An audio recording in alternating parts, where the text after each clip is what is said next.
Okay, our study this afternoon is going to be on self-realization, whereby we are going to see the nature of man and why man never realizes himself that is a fallen creature. Man enjoys what we see or what he thinks are the norms, and he's never cared of anything else. All that man doesn't know is that in this life that he lives, it is a life of selfish nature. And this life of selfishness, he is acting under limitation. It's a selfish life, and it's a life under limitation, as we are going to see. That means we are not actually, or we are not exactly what we wish to be. In fact, every person, when he's born in this world, after he has become a teenage man, he is always after something. He wants to be somebody. He wants to become someone. And because of the fallen nature, he lives that selfish life. And together with his selfish life, he did not understand that he is limited. His life is limited. He cannot exactly do what he wants to do. He cannot exactly do what he wants to do. He is under limitation. So, when man has wanted to do anything, because every one of us want to do something or to be somebody, and it's only the time when he has tried to do many things that he wants to do and he doesn't do them, he comes to realize that he is in bondage. That's the time he started realizing, oh, I'm in bondage. And that is the time, after realizing that he is in bondage, he can never accomplish what he always wants to accomplish. That is the time a man seeks for freedom. That's the time a man starts seeking for freedom. You know, when a child is born, we found that when a child is born, you will find that a child cries very much. It will always cry. Man has never known why a child cries. A child cries because it has entered into a limitation. His soul has been born in a body which has limitation. Immediately a child is born, there are many things that is against the soul. That's why from the first moment, a child cries because it is seeking freedom. Freedom. There's nothing else which makes a child cry. It wants to, there is a limitation. It has a limitation.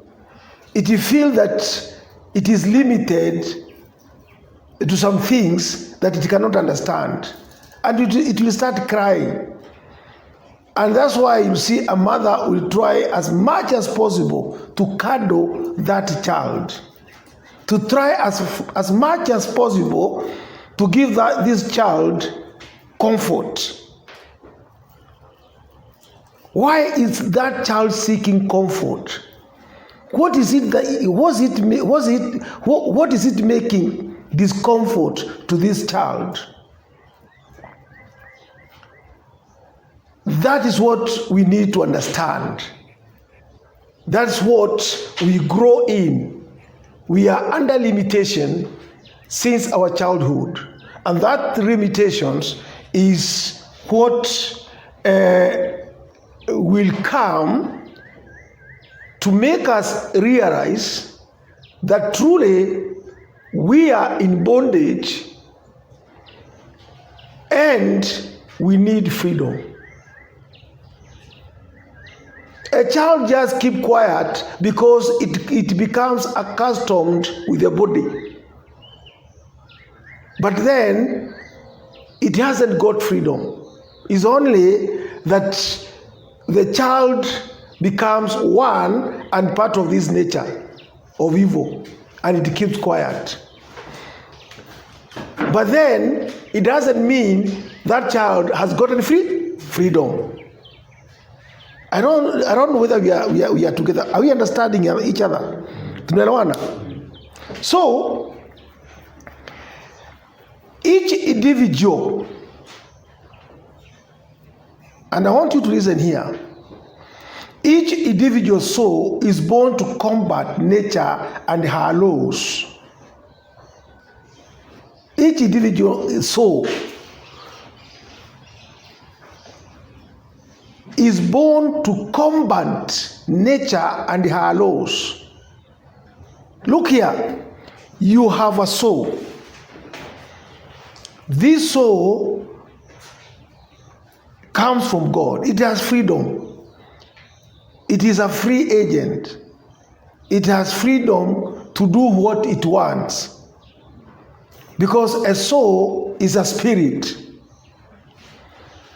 But now, when this soul is embodied ni kusema it is combined with the body. This body gives that soul, which is a spirit, a limitation, which means this soul, the spirit, cannot operate as it wants. Are we together? Mm-hmm. Why? Kwa sababu imeingia mahali iko na tunaweza sema wakati ama kiwango ambayo hiyo mwili unaizuia kufanya vile ingefanya. That is it. It is not free. If it want to go somewhere, it must go with what? With the body. With the body. That's what I mean. So this, our soul now has entered into a body, and this body has a law of itself, and this law is the law of nature, which means, because this is a law of nature, which means our soul is going to fight, to try as much as possible to work against, because this, look here, we have nature which has a law. I want you to get it here very right. We have nature which has its law. We have the spirit also which has its law. That is the Spirit of God. So when the soul comes inside this nature, nature will always try, the law of nature will always try to control this law, to do in accordance with the nature. You get the point? But this nature by itself is evil. This nature by itself is evil.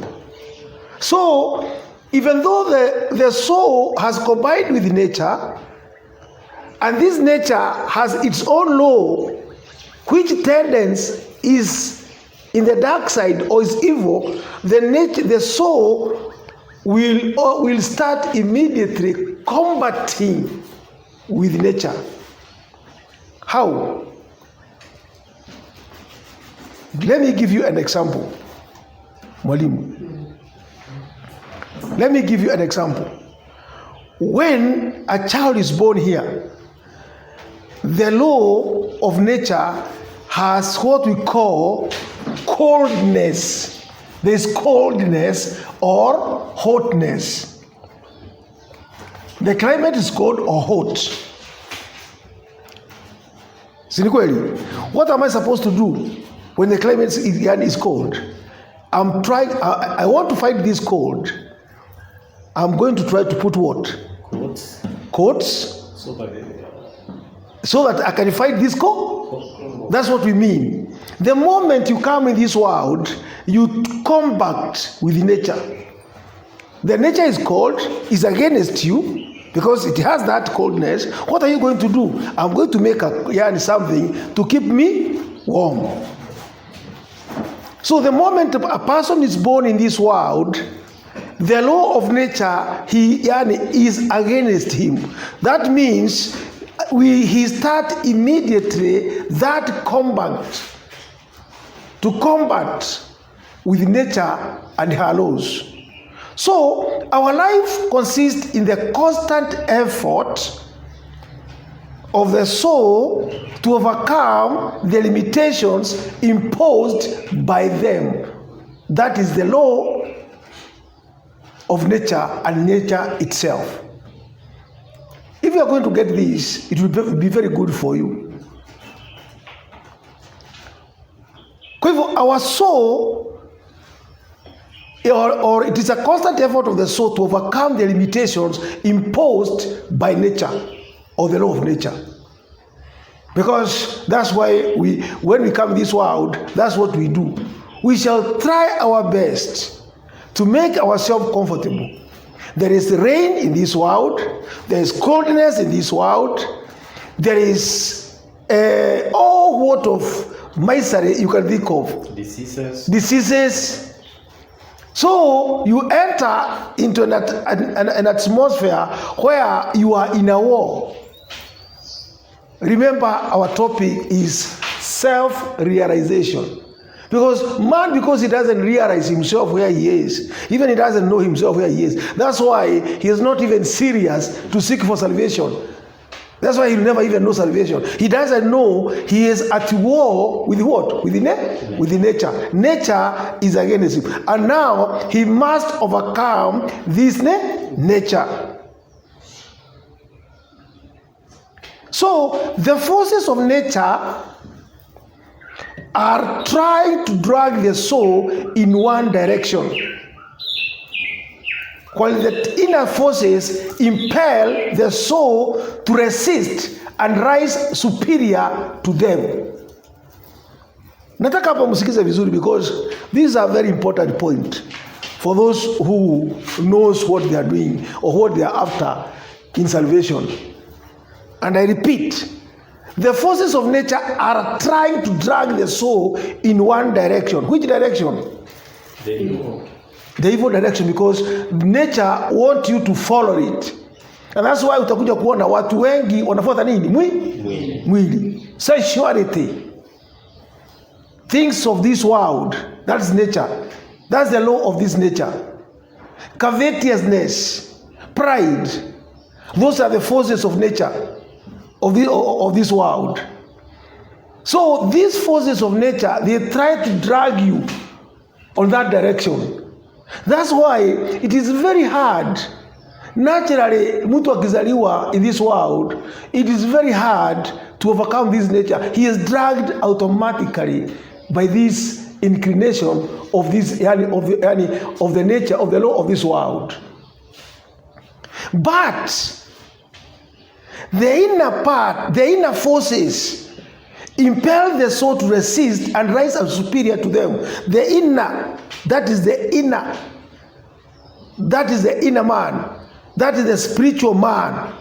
That is that man, that seed of God in someone, wanga impel the soul to resist and rise superior to the lower nature. Nataka uone hiyo combat. Nataka uone hiyo combat. So the soul does not want to follow like a slave. You see, the soul, once it is born or it is embodied in this body of ours, it is not supposed to follow like a slave. Na ndio unasikia tukisema, those people who do not understand, do not realize themselves, they become the slave of what? Of sins, or the slave of their body. Mwili ndio unafanya nini? Unatawala. But truly the soul of that someone who have realized himself, he should not follow the things of this world or the body or the flesh like a slave. And you know, who are these slaves? Ni wale watu unaona wanakuwa kabisa sensuality, they have become like children. Wanafuata mwili na wanafanya mambo machafu sana. Ulevi, sigara, sijui nini. Na unakuta mtu anaweka sigara hapa na anavuta vizuri sana as if it is something very good. That's being a slave of the body. The soul is not benefiting. Lakini your soul umeileta chini sana mpaka the body ile the soul imepatiwa the same nature ambayo yani the soul create from nature, because this body is created by the soul because it is the house of the soul. Sijui kama tunaelewana? It is created by the same soul because it is the house of the soul. The soul has created a house. But the same nature want to destroy this house. Unaona? But the soul want to keep this house as long as possible. But the nature want to destroy the same house, because anything which has a beginning has also an end. The body has a point where it has begun, and it is going to end somewhere. There is a degeneration because this body is going to die eventually. So when this body is born, it has started degenerating towards death. But the soul which is in this body is life. It is a spirit. And this soul want to keep this body as much as possible in order to serve God in this body. But now the evil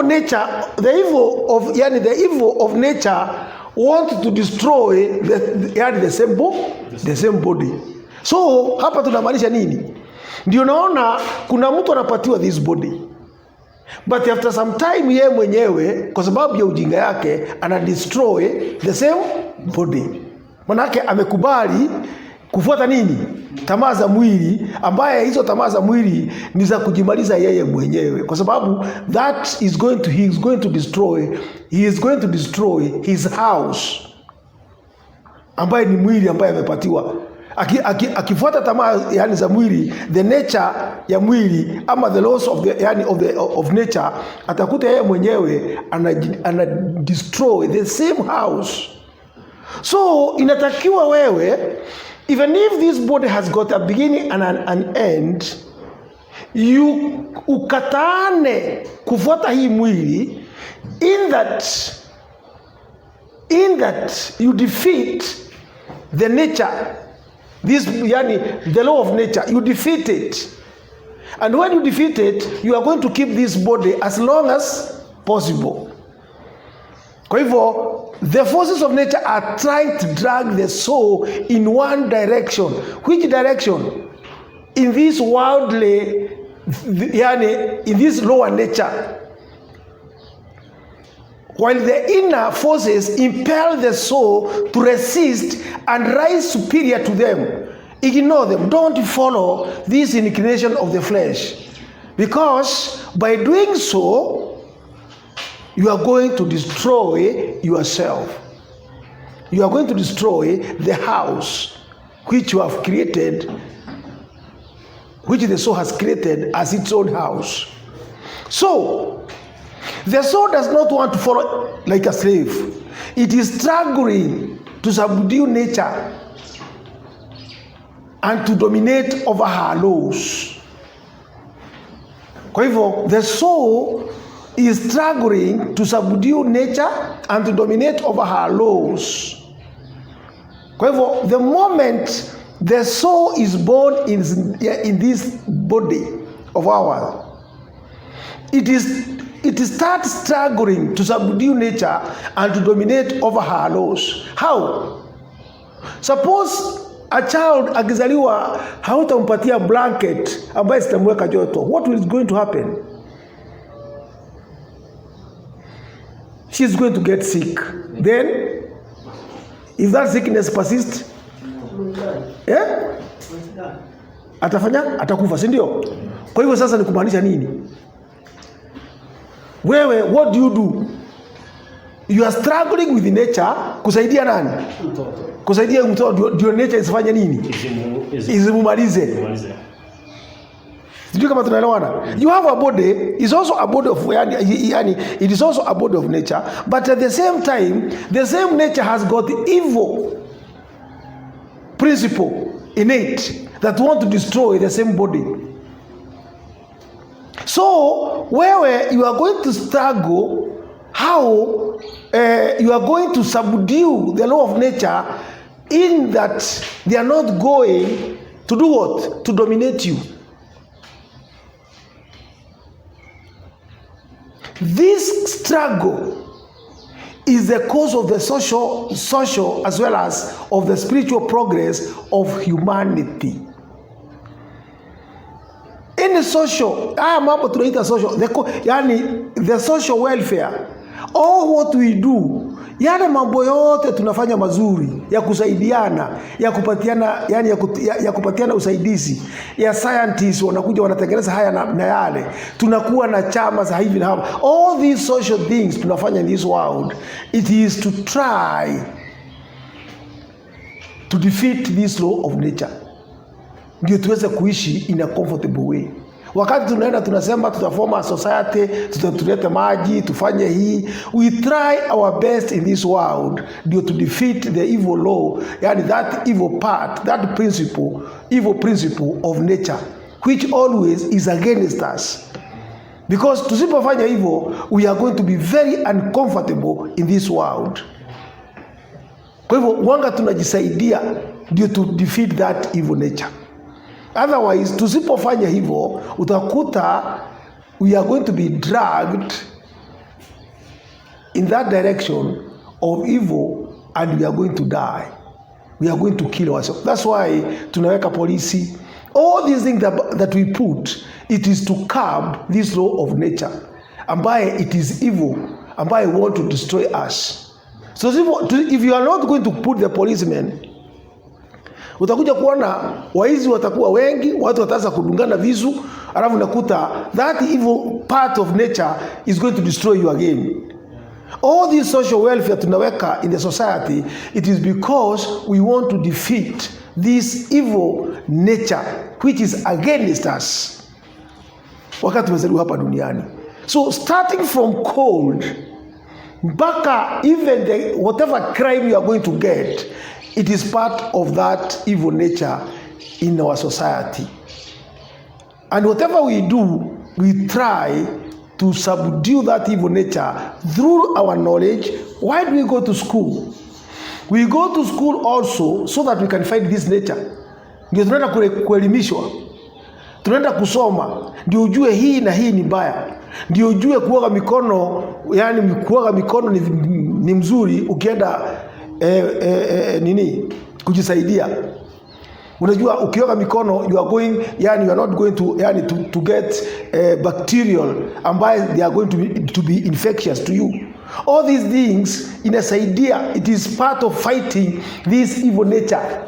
So our soul inajaribu iwezavyo kukatana na this evil nature which is around us, or which surround us. So a man who does not know how to fight against nature and how to gain victory over the laws, but who, on the other hand, follows her blindly,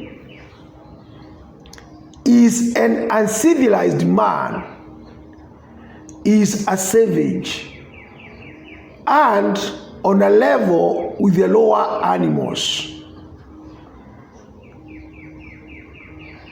Narudia. A man who does not know how to fight against the nature and how to gain victory over the laws, but who on the other hand follow her blindly, is uncivilized man. Hiyo ni kumaanisha nini? Kuna watu, they just follow nature. They just follow nature blindly. Hata akikuta watu wanafanya hivi, unakuta hata yanafanya. Just because amekuta watu wengine wakifanya hivi, he never uses his reasoning. Yeye anaendelea kufanya. Yeye anafuata nature blindly. Huyu mtu ni mtu bure. Somebody who follow nature blindly. Na hii nature ambayo ana follow is evil nature, whereby yeye mwenyewe, the soul is against it. Na tutakuja kuona why do people get sick. It is because you have a light in you, you have a soul who want to do things good, but there's another evil nature which want to destroy you. And because you follow nature blindly, you go against yourself. You destroy yourself. You destroy yourself. Because yourself is that true man who is supposed to do in accordance with that soul which comes from God. And that soul which comes from God is Christ in you, the hope of glory. That's what people have never known. So, true civilization means the conquest of nature by the human soul. Nasikia? True civilization means the conquest of nature by the human soul. How? Even science is a conquest of nature. Whatever comfort we get from science, scientists, they create things out of nature to help man to survive better in this evil nature. So science is also a conquest, because in science, that's where we create electricity. What is the work of electricity? It's going to give us what? Warmth in the house, light in the house. You can see the comfort which comes with what? With electricity. Nini ambaye, suppose there was no electricity. Hebu jiuliza kama kungekuwa na stima. Kungekuwa namna gani? Imagine the comfort that people get through electricity. That means it is the conquest of nature. Man, through science, has conquered nature. Nature had wanted the darkness. Nature had wanted you to remain like that. But the inner man, the soul, has devised a method. That is the reasoning. That is understanding. Out of that nature, to give you comfort, to try to to preserve. Man is trying to preserve himself through understanding. That means he make his comfort out of this darkness of this world. Out of this evil nature, man has devised the way to survive. What about if there were no doctors? What about if there were no medicine? How will this world be?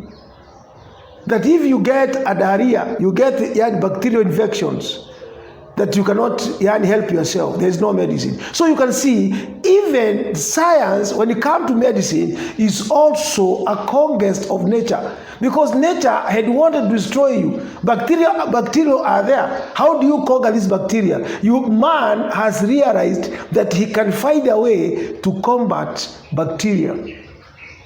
And that's what we call science. So science is a part of conquering the nature. So true civilizations means the conquest of nature by human soul. The whole history of humanity teaches this fact. Sasawa. If we study external nature, we find that nature tells us, obey my laws and command. That is what laws tell us. That's what nature tells, always is telling us. Obey my laws and commands. But man, because he is supposed to be above nature, he says what? No. Why should we? We are thy master, thou must obey. So who is the master of who? Who is the master of the other? The nature inakwambia obeys my law. Which law? Kaa uchi. Mimi wewe ukae vile wewe ulisikuja hapa duniani. Stay like that. Hata mvua ikinyesha usifanye nini? Usivae nguo. That's the law of nature. Because you have come in this world, now in the law of nature, there is cold, there is rain, there is everything. Kwa hivyo, the law of nature ina command wewe namna gani? Inasema, stay like that. You are supposed to stay like that. But we say, no, why should we? Na sisi tunasema hapana. I must find a way for protection. I'm not going to open myself openly at your cold. I'm going to defend myself. So you go against the will of nature. Are we getting it? Yeah. Yeah, you go against the will of nature. We are thy master. Tunasema, we are thy master, because man before the fall, he is supposed to be the master of nature, because we are above nature. By creation, we are the images of God. God has created us in his own image. Our soul comes from God. Were it not because of the fall, we would have been above nature. But when we fell, we became under nature. So nature want us to stay, to obey the laws of nature. Lakini sisi tunasema, no, we are not going to do it. Physical nature tells us to go naked and live in caves or forest, like the animals. Sidio? Without any cover or cover head. But we say no. We'll have clothes and proper shelter, and we obtain them. How do we obtain them? We obtain them through science. Tunasema hapana. Tutajitafutia, because we came in this world, we were given a body, we were not of this world. That's why man has never known that this body of ours that we have gotten in this world is very different from that body of animal. Animal is born in this world with the proper protection in accordance with the law of nature. Ukienda katika cold country, utakuta kitu kama bears iko na manyoya. Lakini mbona binadamu anazaliwa bila manyoya? Is because where you have been, you are not supposed to be of this world. Christ alisema namna gani? I am not of this world. Kwa hivyo hatukuzaliwa tu katika watu wa hii dunia. Kwa hivyo tumekuja na mwili ambaye haistahili nini? Mvua ama nini. Sasa hii mwili lazima sasa sisi nasi, the law of nature nataka tukae hivyo, lakini tunasema hapana. Na ndio naona ng'ombe inakaa hivyo. Punda inakaa nje. Ngamia inakaa nje. It is in line with the law of nature. The same nature ina command sisi tukae namna gani? Lakini sisi tunasema namna gani? Hapana. We are not going to stay that way. We are the masters. And we are going to devise a method, and you nature, you must accept us. lazima you obey our command. That means because we have a superior soul than the nature, we command the same nature, and out of that nature we make ourselves comfortable. We go against nature. We don't follow nature, the nature's law. We create a law. There is a law ambaye it is our own survival in this world. Sasa hapo tunaambiwa, when we realize that we are fighting with nature so that we can be able to do what? To survive in this world like human being. And that's why the society as we see it, it has become what we see. We have all sorts of sciences, everything to make ourselves comfortable. Sasawa, nature would destroy them or destroy us, but we protect ourselves by our strength and preserve ourselves from heat and cold and changes of weather, by which nature would make existence impossible for us, and in the end we succeed. Sasawa, how do we succeed? How do we succeed against nature? So, how do we succeed? Because here we are being taught that we must defeat the law of nature. How do we succeed? By studying nature and her laws, and by utilizing her forces in such a way as to make her obey our commands. So whatever we do, we study nature. That's why scientists will study nature. They study the laws of nature. They harmonize the law of nature. And that's how they came across things like electricity, medical equipment, everything. That is the study of nature. You harmonize the law of nature to make them obedient unto your needs. That's how we succeed. So we know how tremendously powerful are the forces of nature. For example, electricity, steam engines. But we handle all these gigantic forces of nature and make them serve us. So you can imagine, man, even if we are fallen creature, we have intelligence, we have knowledge, or through understanding, we have studied nature, so that nature, instead of nature defeating us, we have studied nature and we have made things to serve and to serve ourselves with those laws of nature. That's the way man has done. That's why man has created televisions, radio, everything that man has created, that is to study. He has studied the law of nature. Sasawa, mpaka ametengeneza vifaa ambazo zinaweza fanya nini? Kumsaidia. Being as evil as he is a master also of this nature, whereby he has manifested or unveiled many wonders which are hidden in nature. Kwa hivyo binadamu, the same nature ambayo inataka kudestroy yeye ana overmaster mpaka anatengeneza vitu ambayo zitafanya nini? Zitamsaidia. Manake ukiulizwa what is electricity? It is a law. Where is it? Can you see it? But you can see the power, you can see the light. So there is a law in nature. If you ask yourself, how does this telephone or this phone communicate with the people in America? Which means there is a law in the air that is of nature working there. But man, being as smart as he is, he has found that law and has taken advantage of it to make a phone. You see now? So you can see the law of nature is against man and want to destroy him.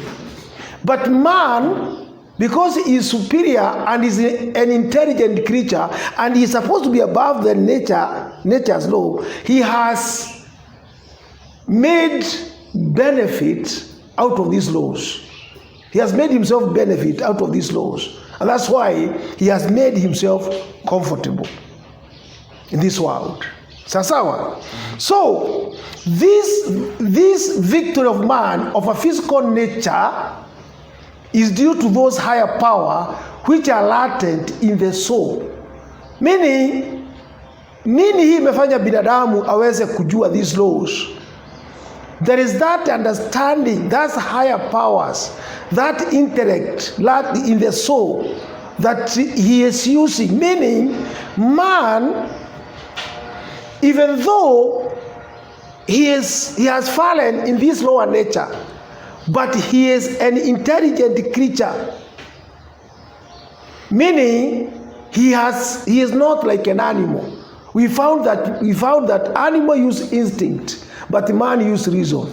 Reason is higher than instinct. Reason meaning this intellect, in a way, it comes from who? From God? From God. That's why man can study nature. He has a power to study nature and exactly know what is in nature and use it for his own benefit. So that which conquer is higher than that which is conquered. So if man has conquered nature and man has used the law of nature to make himself comfortable, that means man is higher than the law of nature. Man's understanding is higher than the law of nature, because nature it was created by God.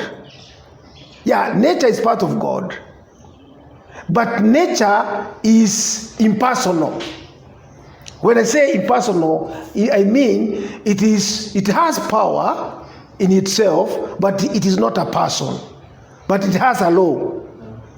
But when you come to a man is also nature, but he is not impersonal. He is personal. He's a person.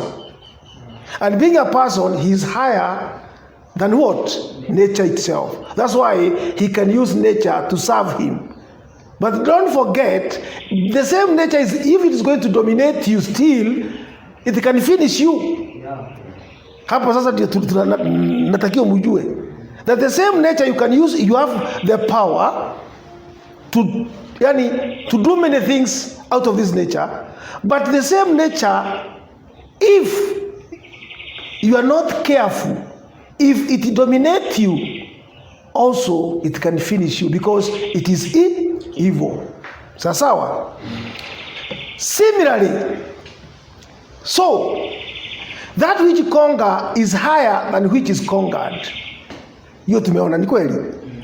Therefore, physical nature is weaker than powers of intelligence and will. So this nature is weaker than the power of intelligence. Our intelligence is stronger than this nature. Sawa. Similarly, if we study internal nature, we find there is also a constant struggle between higher and the lower mind. Nataka hapa muangalie na hapa, this is a point I want you to be very careful. This is a point I want you to be very careful. When you come to this lower nature, there is that war na tumeona between our soul and nature. The law of nature. There's that war. But we have found that even though we are evil, we are fallen, and we have come, we have come to be men of this world, through our intelligence, we can control this law of nature to benefit ourselves.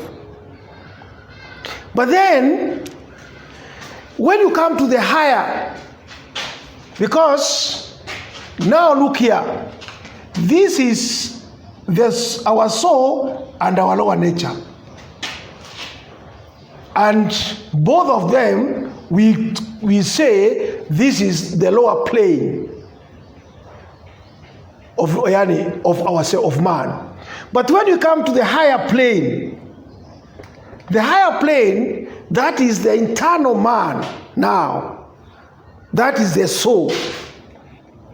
That is the soul. the soul has also two components. There is what we call the mind. There is the soul and the mind. In this lower sense, we have seen there is the soul and the law of nature.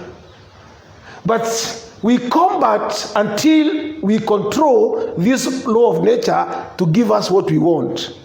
I want us now to see in the higher nature, we have also a soul and also the mind. So here, I want you to reason carefully.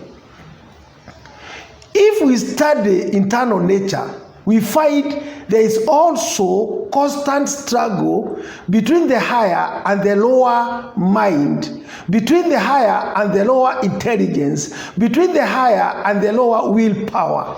There is struggle between the higher and the lower mind. Which is the lower mind?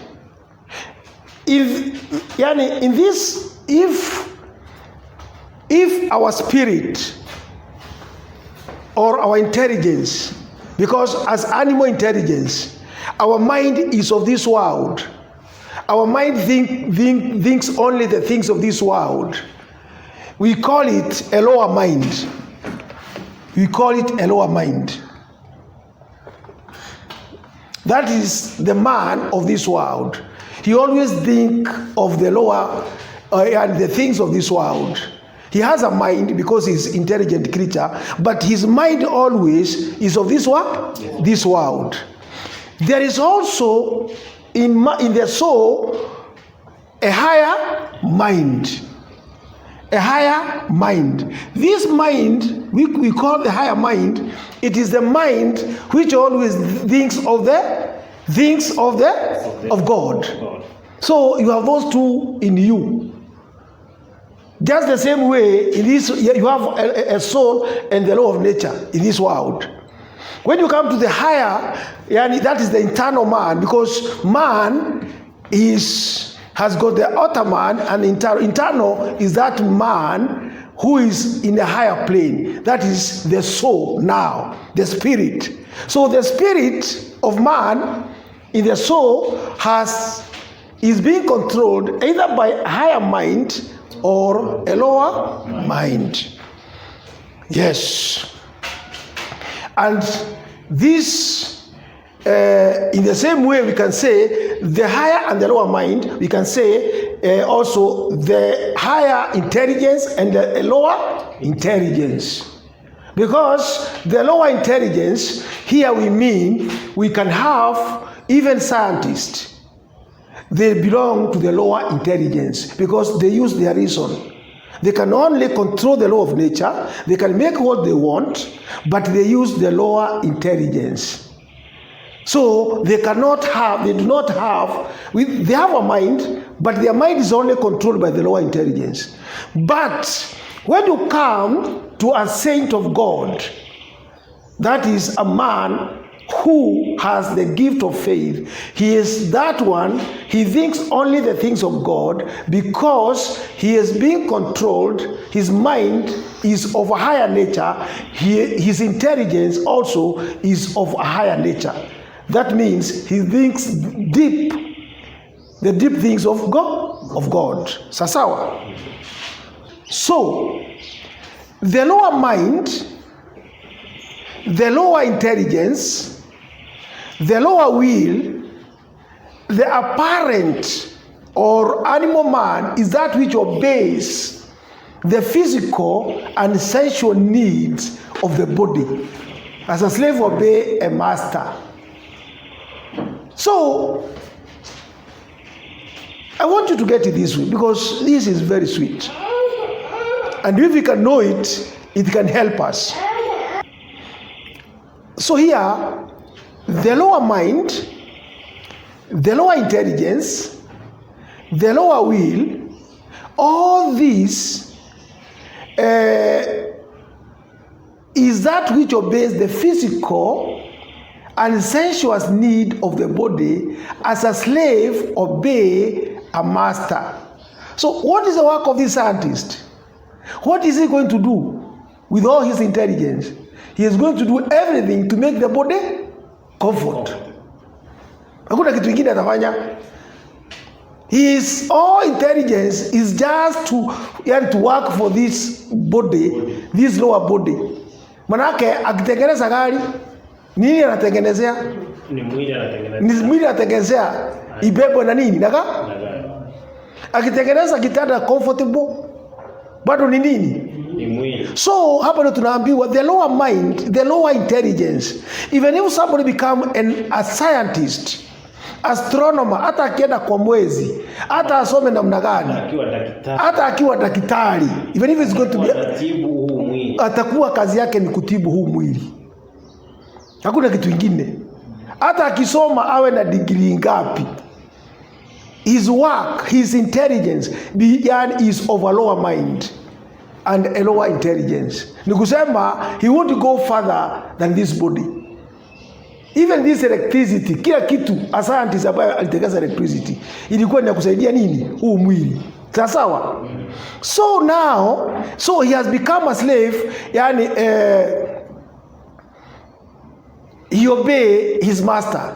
Which is his master? The body. The body. So utakuja kuona huyu mtu hata akisoma namna gani, his master he must obey. Ambaye ni mwili. Ambaye ni mwili. Hawezi enda beyond that. Na ndio nasikia tunaambiwa kilichozaliwa na mwili ni nini? Ni mwili.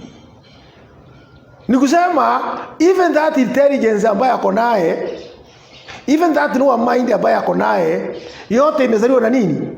Na mwili. Kwa hivyo itamalizikia wapi? Na mwili. At that point yani tumepatana. So the higher mind, the higher intelligence, the higher will, the spiritual, the real, or the divine in man is that which tries to conquer and subdue the lower nature and dominate over it. Unasikia tofauti? Yeah? Unaona kuna tofauti. That is the higher mind. The higher mind. Yeah? The higher intelligence ya kukonga ili ifunje huu mwili. Yeah. It is to conquer the body. But the lower mind is ni ya kufurahisha mwili. Mwili ndio it master. It must serve the body. Na ndio unaona watu wanaamuka mapema sana. People are so busy in this world. Na watu hawalali. Lakini ukiangalia at the end of the day hakuna kitu kingine hawa watu wanafanya nini? Wanaserve. Ni nini? Ni mwili. Biti ni driver aliamka mapema, biti ni daktari, all of them ukiwaangalia wote they are obeying their master. Na ukisikia kila mtu akienda pale anasema unajua lazima tutafute chakula. Yeah? Unajua mimi nauliza tu nipate ya nini? Ya unga. Lazima tafutie watoto. Kwa hivyo who is the master now? The body. You are serving the body. Na hiyo utaiserve mpaka wengine wanaiserve mpaka kufa kwao. The body. You'll die serving the body. Hata kupata time ya kuserve yani your higher intelligence inafanya nini? Inakosa. So you'll die serving the body because the body is your master. Lakini wale ambaye wana subdue the lower nature and dominate over it, how they become the master. Tunaelewana pale? Unaona tofauti? If you that person ambaye anasubdue mwili na ana overcome all the passions, everything about this body. Sisemi mtu ati hapo hata kula, utakula yes, lakini mwili sio hiyo inakusukuma from January to January. Unajua hapa lazima tuangalie extremes. Kuna mtu yeye hakuna wakati anafikiria mambo of a higher nature. Yeye kazi yake from January to January ni mambo ya mwili, kufurahisha mwili na vile yeye atakula. And he is very serious. Na sio sisemi azikule, lakini hapa wale ambao wanaelewa vile nasema, they know that mwili should not be the master. You should be the master yourself. Of course, we do not fight this fight in the lower animals, nor in those who live like them. Hii vita hatuipati kwa wanyama. An animal, it is in its position. Mnyama hautapata ikipigana ati yani iende higher than where it is. Why? Iko nyumbani vile mahali iko mahali inafaa. Iko mahali inapa. Utakuta ukute ng'ombe inatafuta yani mambo ingine. Ng'ombe ikiamka asubuhi inaanzia nini? Kukula tu. Inaanzia kukula tu na itamalizia kukula tu, ndio utaifungia. Hakuna kitu kingine najua. Ikiinama ni chakula tu. So hiyo haina shida. Kwa hivyo kuna wale watu tunaambiwa na si kuwatukana, they behave like those animals. Kwa nini ng'ombe imeinama kutoka asubuhi mpaka jioni? Kwa sababu ya tumbo. Kwa nini naye mtu anakuwa kabisa kazi yake kutoka Januari mpaka Januari ni tumbo peke yake? Kwa hivyo yeye naye hafikiri, because he is ever after the lower nature. So when this struggle begin, because it is a struggle, usifikiri ni rahisi kukataana, to fight them, yani to be a master of your body, usione kama ni rahisi. When this struggle begin, we are no longer purely animal, but we are human or moral. Hii struggle wakati inaanza, sisi tunatoka kuwa kama exactly like animal, because an animal will not think of anything else. Ni kula peke yake. Then unakuja sasa tunasema you become human. You become a human being. That means or moral. Ni kusema sasa umeanza kurealize wewe mwenyewe that you are not an animal. Hata kula chakula, hata kufanya, you need discipline. Ng'ombe ikinama haiwezi inamuka, lakini wewe nayo unajua uko na masaa yako kukula. You don't live to eat, you eat to live. Sasa unaanza kujua hivyo. You see now. Kwa hivyo sasa unaanza kupata discipline. Unaanza kuwa yani mtu ambaye anaelewa mambo. To be human or moral, however, is not to be perfectly spiritual. Lakini to be human or moral, because you have become a good moral man in this world, is not to be spiritual. Bado uko mbali. Remember, our topic is self-realization. So we are going step by step ndio tupate kurealize, tujijue. Sio kama tunaelewana? Tuelewe, because salvation is not with ignorance. Because if you are going to seek salvation with the ignorance, you'll never know where you are going or where you are coming from. You'll never even know why you are seeking salvation. Manake hata hujielewi. Hapa tumeona, tumefika point tukaona kuna wale wanakuwa kama wanyama, kazi yao tu ni kula tu, they don't realize. Lakini there is another step, sasa mtu anafika anakuwa human. Human ni kumaanisha wewe you are not an animal, umeanza kuanza kujua to behave yourself like somebody with morals. Na ukiwa mtu moral ni kumaanisha you are a good citizen. A good citizen, ana respect watu wengine, na anafanya kazi yake akiwa na discipline. Na wewe you can be a very good businessman. Hiyo yote, it is to be morally upright. But that one, it doesn't mean you are spiritual. Bado uko mbali. So we make a distinction between the moral and spiritual planes. Sasa tujue you can be in a moral plane and yet you have not entered the spiritual planes. The moral plane is the intermediate stage. Na many people are in this category. Wengi ambaye ni wa Kristo, wengi ambaye ni believers in this world, wako katika this moral plane. Moral plane kumaanisha ni watu ambaye wanakaa kama watu, lakini they are not spiritual. Wamejaa makanisa na wanafanya business mzuri sana, na kabisa hawezi kosea wewe. Hiyo ni kuwa moral person. lakini even though uko kwa kanisa, you are not yet spiritual. Manaka to be spiritual, tuliona ni mambo mazito sana. So the moral man is partly animal and partly spiritual. Unasikia? Yeah. Huyu mtu moral is partly animal and partly spirit. Ni mtu anasema anapenda Mungu, lakini ukija tena mambo ya mwili bado inafanya nini? Inamsukuma. Ndio anafuata. Ndio yani kama ni anategemea, anaikuwa inclined. Lakini tena at the same time utamkuta wapi? Kwa kanisa. So this man is neither moral, yani is not animal. Yeye sio kama mnyama ambaye kabisa yeye kazi yake ni kukula, lakini ako na some element ya kuwa spiritual. Bado anang'eng'ana awe nini? Awe spiritual. So hiyo sasa anaendelea kurealize himself. Ameanza kuona lazima niwe mtu mzuri kwa biashara, whatever. Manake neno la Mungu linasema hivyo. So in a moral man there is constant struggle between the animal and the spiritual nature. In this moral man, or the man ambaye ameanza kujijua na anataka kuwa mtu mzuri hapa duniani, kuna vita kubwa sana. There is a war ambaye wanga inaendelea kati yake, ndani yake. That is the animal nature and the spiritual nature. Anataka kubehave like an animal. Tamaa za mwili ni kama za mnyama.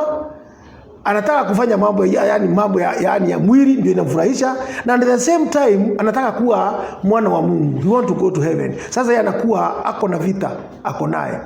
Na hii vita inamsukuma. Anataka kuwa mtu mzuri, mwili anataka kuifurahisha, na bado tena anataka padi ya Mungu tena aonekane ni mzuri. Huyo ndio tunasema is a moral man in this world who is holden between two nature, animal and spiritual. The moral man strives to overcome the animal in him by fighting against it. Yeye huanga anajaribu sana kufight this animal nature in him, and by constantly watching his mind to prevent the lower animal nature from spreading its influence over him. Na anaangalia sana hii animal nature. When we say animal nature, tunamaanisha ni tamaa za mwili, sensual. Unakuta kuna mtu akipata pesa, mwingine akiona mwanamke mzuri, mwanaume anatamani, yeye anakaa ako na tamaa nyingi za mwili zinamsukuma. Akienda akikuta pombe, anataka kunywa pombe, ako na pesa, ako na umalaya. All these things, they are animal nature. They are not spiritual. Ni animal nature. Manake hata ukiangalia wanyama wengine wako kama nani? Wako hivyo tu, si ni kweli? You just look at animal when they are mating. They are just like men and women. So all these we call them animal nature. Wengine wanashindwa hata kujicontrol. Hiyo inaenda namna hiyo. Wengine wanashindwa kujicontrol. And that's why many women are adulterers. We have a lot of fornications in this world. Men are adulterers. Wengine hawezi kujizuia, tamaa za mwili zinawashinda. So this moral man ameshikwa katikati. He is not an animal, and yet he is fighting this animal nature, constantly watching his mind to prevent the lower or animal nature from spreading its influence over him. Kwa hivyo huyu mtu ambaye ameanza kurealize na ameanza kujijua, ataanza kung'eng'ana na mambo ya mwili, kukataana naye. Let me tell you, if you go to the eastern side, mwalimu, if you go to the eastern side, you will find that these people, when it comes to fight this animal nature, most of them do a lot of good things that I have come to find out. Can you imagine somebody marrying a woman and you sleep with that woman without entering into her? That is what they do. You marry someone, but you don't sleep with her. You stay in the same house. Is it possible? No. But that is what some can do it. Those who have realized themselves, they can control their nature. They can control their animal nature, and they defeat it completely. That's what I'm saying. So a moral man must, as far as possible, strive to avoid temptation because he is not yet strong enough to overcome its influence. So hapa sasa tunataka kuambiwa huyu mtu ambaye ni moral na anataka kabisa to be spiritual. So a moral man must, as far as possible, strive to avoid temptation because he is not yet strong enough to overcome its influence. Kwa hivyo ni kumaanisha huyu ambaye kabisa he wants to be a spiritual man, he is a moral person, but he have realized that he must be the master of the flesh or the master of this nature. Yeye anaambiwa, tunasema he must try very much to avoid temptation. Pahali anaona kabisa kuna temptation, asijaribu kwenda karibu na hapo, so that he can make himself to be a master of his own body, so that he can truly be a sons of God. Sawa. His effort must be to rise to the higher plane, which is beyond temptation. So you kama tunaona pale. His effort, that man who wants truly, he's a moral person, but he wants truly to be spiritual. His effort must be to rise to the higher plane, which is beyond temptation. That means whenever your mind rises to the higher plane, you will no longer be tempted again in this world. People have never known. Even if you see anything that you cannot, you overcome completely, you overcome your lower nature. So in this world, men have succeeded to conquer their lower nature, and they cannot be tempted by anything. Because once you enter into the higher nature of the mind, meaning all your mind is inclined unto Christ or unto God, you are no longer interested with anything of the lower nature. Nothing. Be it money, be it what, be it women, be it men, be it whatever, all these things become nothing as far as you are concerned. This struggle will only cease when the animal nature is completely conquered and the moral man has become truly spiritual or divine.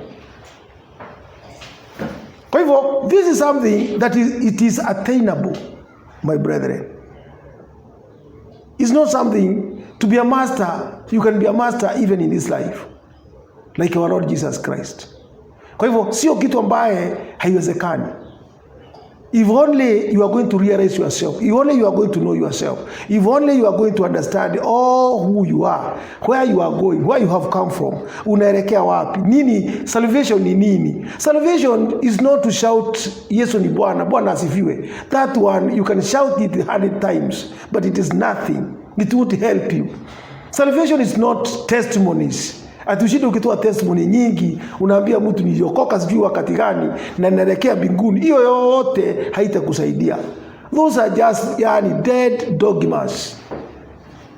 Hizo ni vitu ambaye hasina life in themselves. Those are repeating, ni kurudia mambo vile unasikia watu wakirudia. Kwa hivyo, without struggle to master your flesh, wewe you will never be truly spiritual. Haitawezekana. Utadanganya watu hii dunia, wakiwaambia unaenda mbinguni na utazikwa na umwagiwe maji na ufanywe mambo yote ambayo watu wanafanywa, lakini wewe mbinguni utafanya nini?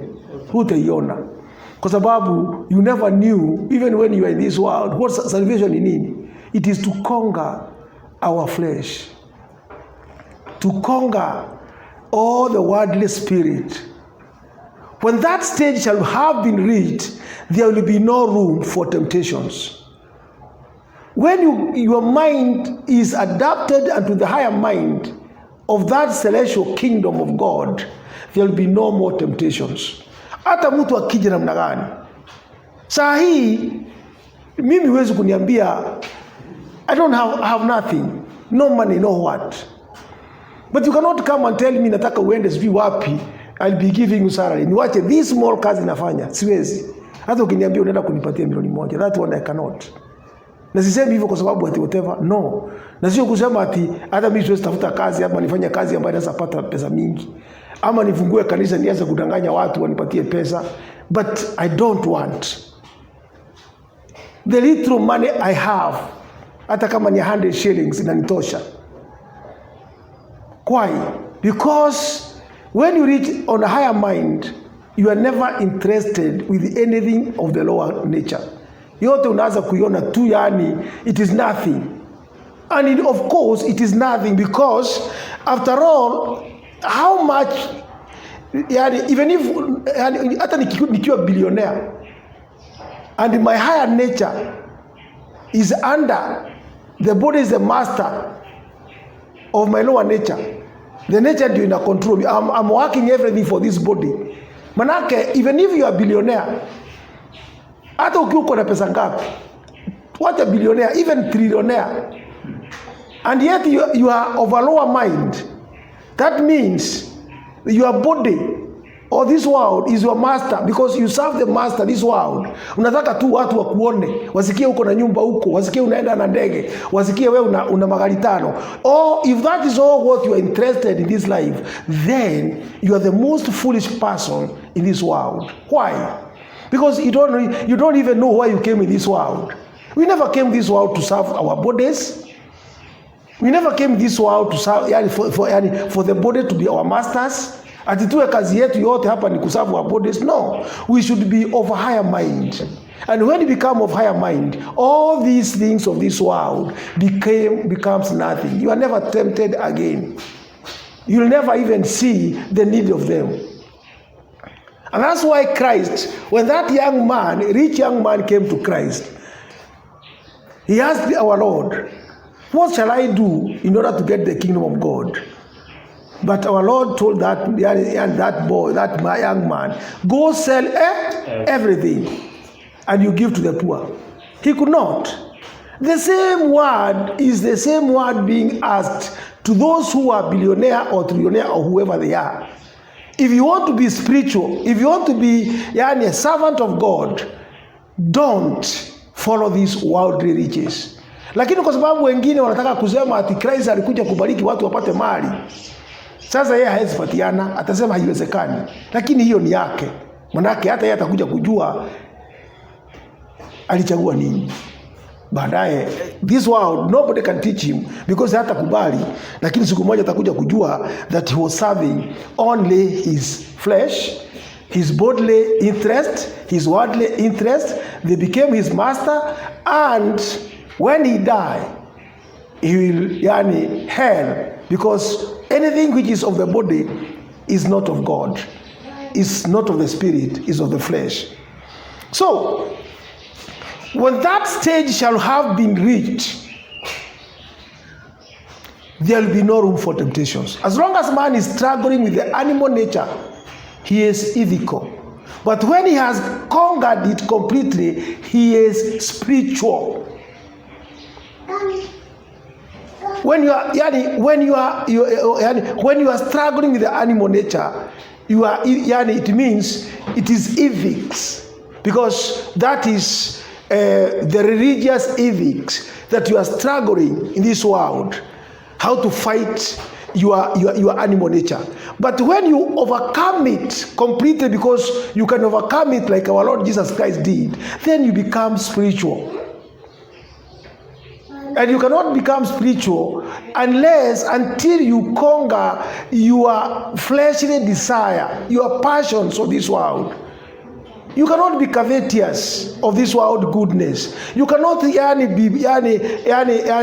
seeking honor of this world, pride of this world, and yet you run cheating the people. Bwana asifiwe, asifu wewe mwenyewe sasa umekuwa spiritual. Hiyo yote ni uongo. You can never be spiritual and yet you are covetous. You can never be spiritual and yet you are full of pride. You can never be spiritual and yet you are full of envy. You can never be spiritual and yet you want the leadership of this world, because the leadership of this world is all lies. It's not lies. It is led by liars. Those who want things of this world, they can do anything. They can lie everything in order to attain them. So these people, they will never be spiritual. So the moral man can be tempted by animal attractions. But the truly spiritual man is far above all temptations. He is beyond the reach of the lower tendencies and the animal propensities that trouble the moral man. So, the moral man can be tempted by animal attraction. To be moral, that is, the good servant or the good civil man of this world, you can be tempted by animal attractions. That is, animal nature can be attracted. But when you become truly spiritual, there is no more temptation. So the thing is, we should not struggle to remain in that moral category. We should struggle to enter into that spiritual category, to be the spiritual man of this world. That's what we need to be. Sawa. So, in a truly spiritual man, all struggle of this sort has ceased forever. When you become truly spiritual, you are free man in this world. You become free. You kama tunaona pale. You become free. Because you have defeated your body. And when you defeat this worldly body, you become free in this world. You are in this world, but you are free. Nothing disturbs you. Hata wakati watu wengine wanakuwa disturbed na mambo ya mwili na whatever, wewe you are a free man in this world. So the true spirit or the divine nature is man. Then the true spirit or the divine nature in man reigns in its own glory and appear like the self-effulgent sun above the cloud of selfishness and imperfections. So nikimalizia, the lower animals and those who live like them must evolve to the human or moral plane first before they can even attempt to attain the state of God consciousness, that is the true spirituality. Sasawa? I think up to that point I've given you an outline of how to realize ourselves in this world in order to be the true servants of God, in order to reach unto that stage of spirituality. In fact, we are all going there. We have started that journey. None has attained. To attain unto that stage of spirituality whereby you attain the freedom that you become free in this world of this bodily interest, that is truly salvation. But it is not easy, and yet it is not hard. It depends on how you are struggling to attain unto that level. Many have attained it and are still attaining it even now. We have many examples in the church history who have done it. So why not we? Kwa nini sio sisi? Na wale wengine walifanya nini? Walifaulu. Kwa hivyo hakuna mtu hawezi. We can all attain unto that. All what we need is prayer, not even prayer only, to act and to do the will of God. Kufanya kama vile Mungu anataka, na sana sana kufuatilia na kutaka kujua. To do what we call introspection of yourself. Kujiangalia na kujipima uone uko namna gani. Na ukiona makosa yako, pana ficha, you confess. Na unasikia Mungu anasema you enter into your closet. Your closet is your heart. Sio tukuje lazima tukuje uambie watu, hapana. Go to your closet. Jiangalie na utubu dhambi zako. Na utafanya nini? Utasamehewa, and you'll go higher than where you are. Nobody is perfect in this world. na hakuna mtu ambaye ameattain. We are all seeking for that spiritual power, na najua Mungu atatupatia sawa. Kwa hivyo Mungu atusaidie, ni kwa sababu ya hayo yote. Amen.